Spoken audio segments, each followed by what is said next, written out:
Hey, welcome inside to another edition of the Fox Weather ROWI Report. I'm Stephen Bender. I'm Ian Oliver. Let's get into it. We got week 5. Week 4 was a great matchup.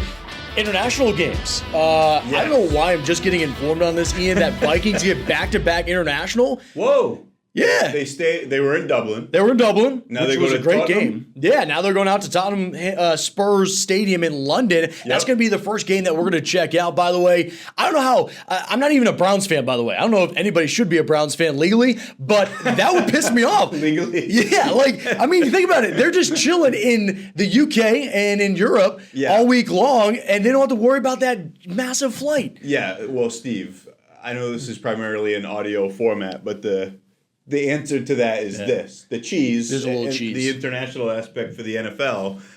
Whatever. I will say I'm not in shambles after week 4. Okay. But I'm suboptimal right now. I'm not peak performance. Yeah? I was on Fox Weather 2 to 6 on Sunday. Got you. Yeah. Normally would be watching Red Zone. Of course, our primary job is weather. Yeah. Was watching Imelda and what was a crazy weekend with some of the trends with that. Mm-hmm. Did watch the early game, which was great that we had international. Yeah. Dropped both I was 3-0 in both leagues. Dropped both now 3-1. Yeah. So we kind of just have to reset. Yeah. We got to reset a little bit here and just compose into week 5. Trigger warning because Imelda may have an impact this week too, Ian.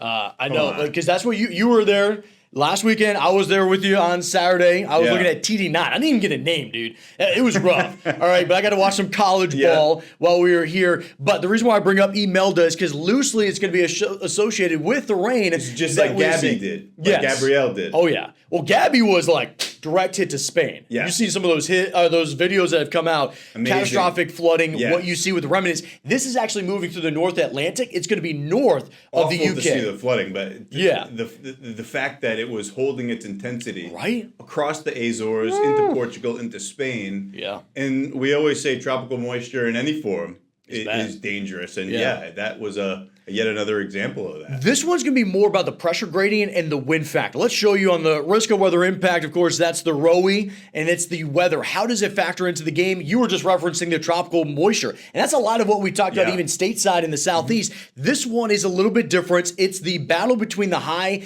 and the low, right? This is no longer a tropical low at this point, but that wind field in between is what we call a pressure gradient. You see the pressure millibar. It's squeezed together, and why the wind impact is a 4, but that's only one element, averaged out low. But we could see some breezy conditions there in Tottenham. Yeah. This a pure UK looking forecast there, but true. Yeah. These games, I know there are a lot of Spurs fans, even stateside, seeing American football in football stadiums will never be. I know we were talking about it. It's odd that they're doing 2 games in a row. Sure. Yeah. But these are pretty awesome. They're special. It gives me a taste of what life would be like. You have. I haven't had the luxury of living on the West Coast and getting to wake up and just watch football. Oh, yeah. So this is as close as it gets for me. Yeah, waking up 9 a.m. Delightful. The kickoff is already happening. Yep. Yeah, it's amazing. It's weird because after football, there's life to do. Like, there's stuff to do. Well, here there's more football. Yeah. After football, there's more football. Yeah, there's more football. Yeah. That's what's amazing being on the West Coast. But yeah, to your point, you're waking up. Last week, it was like a cold Guinness. Now what are we doing? What's the London bev? What are we throwing down on an early Sunday?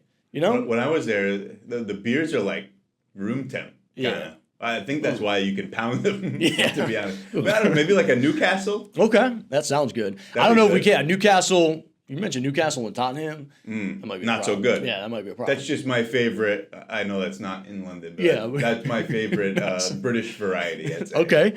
But we might have to do like a bourbon or something, right? I feel like hey, how about this? Everybody that's listening right now, or if you're watching, YouTube, hey, we play this out on all the social media platforms. You let us know what is the drink of London. By the way, overall, it's going to be the win. That's the parameter, what we're going to be watching for, the wins out of the West.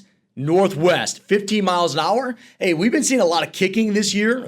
Ian, I think that's been the big surprise. Special teams, what we've been watching. I don't know if we're going to be setting any NFL records with this matchup with the kicks because the wind's going to be a big factor. But looking at the full slate of games as we move into Sunday, what you love to see as a fan, and honestly, if you're playing in the game, low risk of weather impact across the board for these games, typical fall-like lineup. And a lot of this, I think, for some of these teams, this is a good sign that you can get back on the board and hopefully get a W like the Ravens. I think they may be saying right now we need to show up and handle business because Houston's been obviously struggling. They want to get back on the board because the Chiefs, they were impressive last week. Yeah, the Ravens. That felt like as much of a must-win game as you could possibly have in Week 4 of the NFL season. Oh, yeah. My Patriots controlled demolition of the Panthers. Yeah. Now we got that Sunday Night Football. It gets serious now.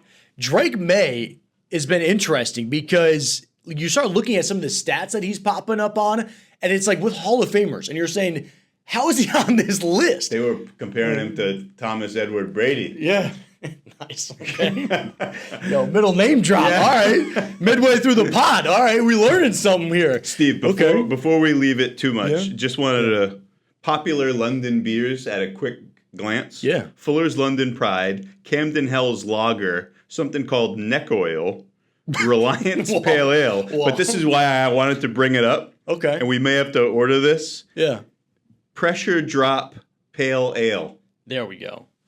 Dude. That might be happening. Right on the money. Look, the pressure is dropping. Yeah, it's going to be dropping as this remnant of Imelda comes to the north of them. Pressure Drop Ale. Shout out. All right, UK and London.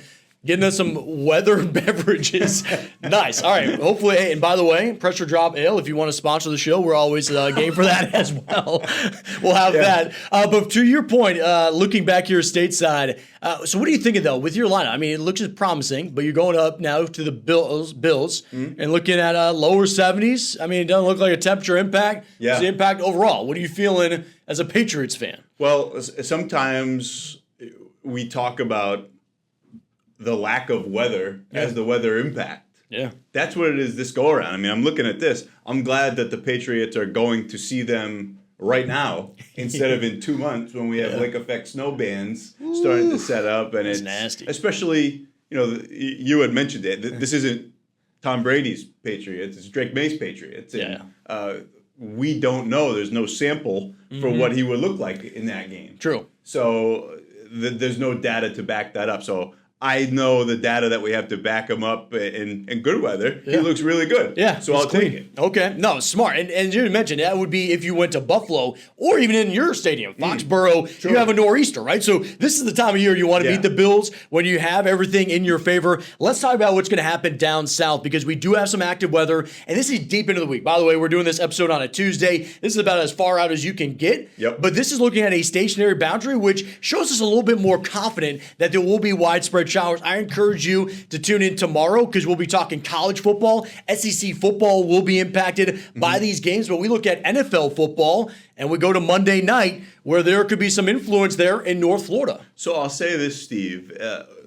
I think, and we're going to be talking about this on Fox Weather today and this week, to me, one of the most interesting things is this same area of super strong high pressure. You're talking about that stationary front. Let's bring it back. Yeah, okay. That's going to impact this game. You can make the argument that is the same feature right there that prevented these places from taking a direct hit from a hurricane. Oh, 100%. At least a piece of the equation. I was talking about this yesterday on the stream. What was so weird was this month of September, the rainy season in Florida was incredible. It was historic in some spots. Yet it took 2 tropical systems to stop the rain. Yeah. How weird, inverted that is. You work there, of course. I live down there in Florida. Although it is sideways, sneaky.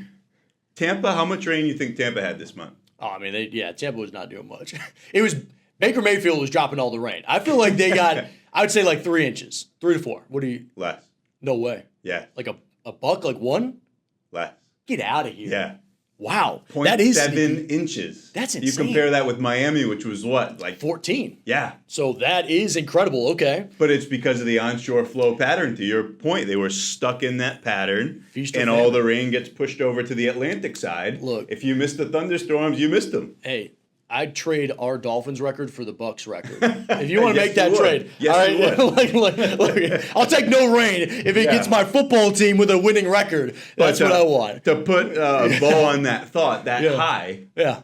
It's still messing up your weekend. Yeah. It's still bringing you dumpy weather for the weekend, and it's right. impacting your plans in these games. Yeah. But you take that trade every time. Yeah, you kept a powerful system, Imelda, that was strengthening, and it got shoved offshore because of that trough, but really because the high pressure that emerged over the Ohio Valley region is now kind of sitting over the mid-Atlantic. And so what it does is allows this stationary boundary to do just what that says.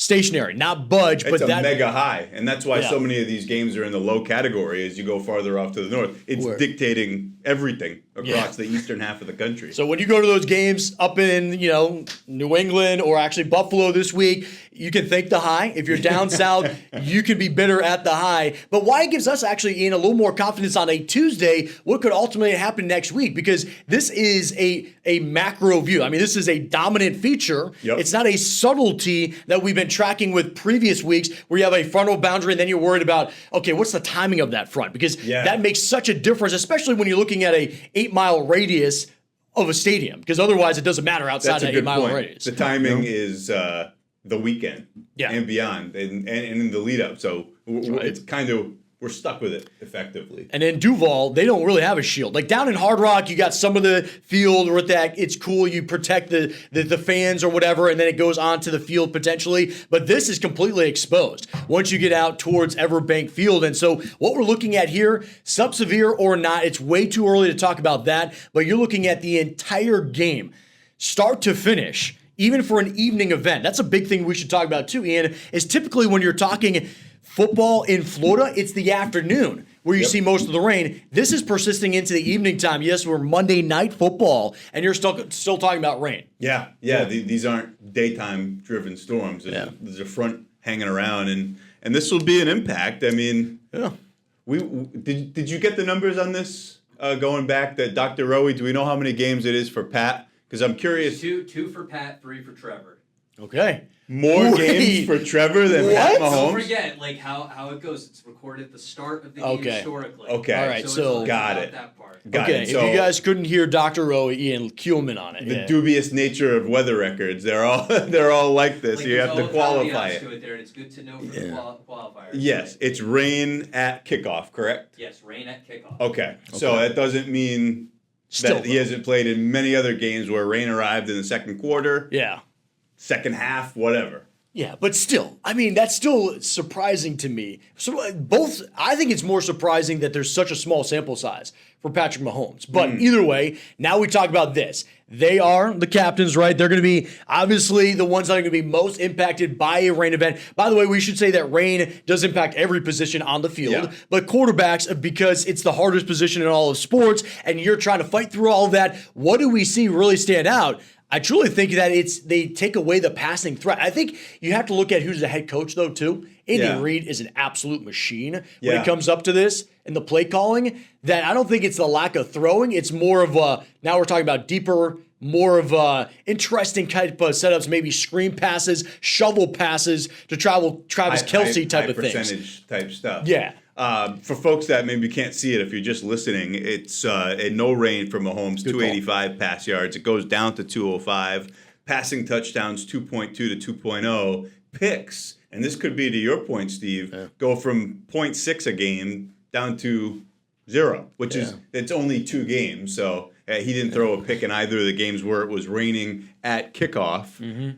But maybe it's because the run game is more involved, or you go with the high percentage passes. Yeah, and shout out. That's why you love having Ian on the podcast. I would have left you all high and dry if you were just listening. I'm trying to get you to come over to YouTube, all right, and watch. We got the graphics up, and we got the weather pattern. Let's talk about the other guy, Trevor Lawrence. What's he going to be like in the rain? He's got a bigger sample size, albeit only 3 games. But surprising to see here, not much of an influence, right? And remember, he played college ball in Clemson, so he's got some dynamics down south playing in this type of thing. But really, I mean, you don't see overall not much of a change at anything when you're looking at passing yards, interceptions, or the TDs. Those boys wishing you would come back to Clemson. Yeah. Dabo Sweeney wishing he was back because that's the only way he's going to keep a job. Looking at this overall, though, I don't know. Beyond just the quarterback influence, I think because of what we talked about earlier in the pod, what the Chiefs showed with the Ravens, I don't know if this changes enough because Jaguars has been showing life. They've been showing that they got a good team. They got an absolute dog on defense when you're looking at what they are able to do. I mean, I'm trying to think of the linebacker, Zero. I want to say it's Lacey, or maybe it's Lovey. I'm trying to remember. He was absolutely everywhere against the 49ers. They could not stop talking about him. You start looking at even if they turn it into a run threat. ETN resurgence too. ETN's come back alive, but I just don't know. If it was the Chiefs for the first 3 weeks of the season, I'd say, okay, Jaguars maybe got it. But after last week, I'm concerned Chiefs may be back. I wonder what the line is on this game. It's a good call. Take a look at that real quick. Hey, by the way, I mean, Bender's bad beats from last year has turned into Bender's best bets. You turned it around? Yeah, I've been turning around, man. I've been making some money this year. So that's another caveat to the pod for everybody on the ROWI report. You'll be glad to know Steve is profitable. Look, I'm making some money. I'm not saying put your money where I'm saying it, but I'm telling you that the kid is back for once. I'm feeling better. And shout out to the Dolphins for finally handling business because A-Chain made me some money last night. I knew they were going to go running, but whatever. So, by the way, the ROWI report, we focus in on the weather elements, not only for the games itself, how the players are impacted, like we just showed you with Patrick Mahomes and Trevor Lawrence. Also, how the coaches may change up their scheme. Also, the betting line. So I know Ian's kind of cooking that up right now. Maybe looking at that overall. Three. The Chiefs are giving them 3. Yeah. Going to Jacksonville. Chiefs -3. Okay. So that's interesting. That is really interesting. It's crazy. It's crazy to say. I kind of like Jags at home with the No points. way, really? Yeah. Wow. We'll see. Like you said, Hey, if you're ready to put money, I'll put money the other way. We'll revisit this because I don't know. I just believe in the Chiefs. But to your point, hey, maybe they're at home. If there is a rain delay, we have to talk about Lightning's been a factor so far this year. Yeah. Usually favors the home team. Could keep Jacksonville. I don't know, though. They did just beat the Ravens. They got Xavier Worthy back. Yeah. Travis Kelce showed signs of life, too. Need to think about that a little more. Yeah, we'll let you think about it. Hey, we got time. By the way, we do podcasts every single Tuesday and Wednesday. We air them wherever you get your favorite pod every Tuesday and Wednesday at 5 p.m. Then we do a bonus episode, Ian, either on Thursday or Friday. Usually Friday because we try to get closer to kickoff whenever warranted. And we encourage you to reach out to us. We had a viewer last week reach out and said, hey, are the Tropics going to be involved or not? And we were able to discuss that. So if you have certain questions, Steve, we'd love to get into it. Somebody on IG hit me up, sent me a message, and said, man, he said, quit playing with my Dolphins. Yo, I loved it. Yo, yeah. Look, I can't. I made a comment yesterday that, at least between the Jets and the Dolphins, somebody would have a win after that game. Yeah. And, look, Dolphins. He didn't love it, but he was joking around. But no. He got a win. He got a win out of it. We got a win. Look, but we're not pulling with the Giants. Giants got to win, and they felt like they won the Super Bowl. Yeah, right. Like Dolphins are just like about time. Like it's a new era, though. Let them live a little. Yeah, new era starting for them. What did you think about the Dolphins jersey? By the way, that was actually weather related. That I was thought dark they were water. tough. Yeah, I thought it was tough too. Some people didn't like them. I liked it. I was a little upset because I felt like there was a lot of focus on it before the game, and I was like, just get a W. Now that they won in those jerseys, I'm like, wear them every week. All right, because that might have been the change. All right. So again, we love to have some fun. If there's some other topics, we can always dive into it at the end of the pod as well. We encourage you to come check out the stream. We were talking about Imelda from last weekend. What it could do this weekend on Fox Weather. Ian is 3 to 6 every Monday through Friday. I'm right after him, 6 to 9. We love talking weather. We weave it in with sports as well. On Thursdays, we have Fox Weather Tailgate. We get outside. We have some fun. Ian, how'd you cook up that? You always getting food, dog. Hey. That's it, eh? Man, I'm hungry out there. You got me eating mustard and peppers on your show. You just got to be around, at lunchtime. Availability is the best ability. Yeah. Okay. Preach. On that. All I need is a pressure drop brewing ale to wash down the lunch. Dr. ROWI, reach out to Pressure Drop IPA. All right, we're gonna get this sponsored. All right, so that's it. All right, we're gonna get you a bonus episode later in the week. Check us out, of course, wherever you get your podcast. Until then, be easy, be safe, and have a great day.